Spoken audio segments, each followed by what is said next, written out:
ஒவ்வொருத்தரும் சொந்தமாக நம்முடைய நன்மை தீமைகளை உணரணும், இறைவனை பற்றிய ஞானங்களை உணரணும். சுயமாக தேவைகளுக்கு திரும்பும் பொழுது அவங்களுக்கு லேசான, சுகமான, அமைதியான, நிம்மதியான, ஆரோக்கியமான வாழ்க்கை எந்த விதமான சூழ்நிலை தான் சரி. 25ல் 62. இன்னும் சிந்திக்க விரும்புபவர்களுக்கு அல்லது நன்றி செலுத்த விரும்புபவர்களுக்கு அவன்தான் இரவையும் பகலையும் அடுத்தடுத்து வருமாறு ஆக்கினான். இரவும் பகலும் மாறி மாறி வந்துட்டு இரவில் நமக்கு எதுக்காக கொடுக்கப்பட்டிருக்கு, பகல் நமக்கு எதுக்காக கொடுக்கப்பட்டிருக்கு. பகல் நமக்கு ஒரு சாய்ஸ் கொடுக்கப்பட்டிருக்கு. உங்கள் வாழ்க்கையில் நீங்கள் எப்போதும் திரும்புகிறீங்களா, நீங்கள் உங்கள் வாழ்க்கை என்ன பண்ணிட்டு இருக்கீங்க. இரவு முழுமையாக அவன் பொறுப்பில் இருக்குது. இரவு ஒட்டுமொத்தமாக மனித சமுதாயத்துக்கு இரவுடைய அருட்கொடையாக இறைவன் கொடுத்துருக்கான். ஏன்னா ஓய்வும் உறக்கம் ரொம்ப முக்கியம் நமக்கு. ஆனால் நம்ம இரவையும் பகலாயிட்டு உட்காந்துருக்கோம்.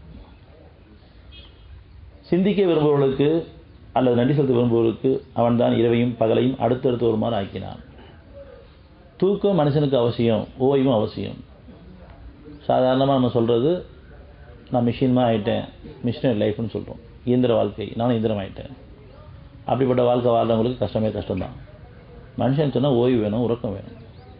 நேரமே எனக்கு பத்த மாட்டேங்குது, பணம் சம்பாதிக்குது, பணம் பணம் பணம், மனமே பணமாக போச்சு.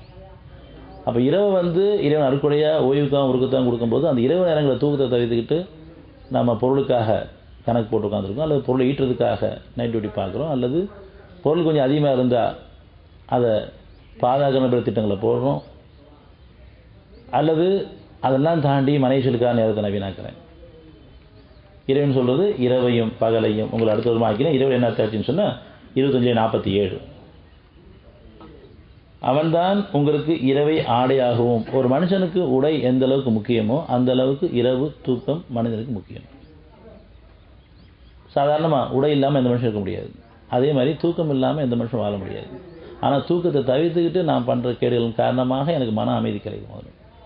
அதனால் ஆரோக்கியம் போயிடுது. ஒன்று எல்லாம் கொடுக்கப்பட்டிருந்தா நான் மனைச்சையில் உட்காந்துட்ருக்கேன், கேளிக்கையிலும் வேடிக்கையும் விளையாட்டுக்காக இரவு உட்காந்துட்ருக்கேன். கஷ்டம் வருவது மட்டும் இறைவாயிரம் கூப்பிடுறோம். கஷ்டம் நீங்கினதுக்கு அப்புறம் நான் நன்றி செலுத்த வர்றேன்.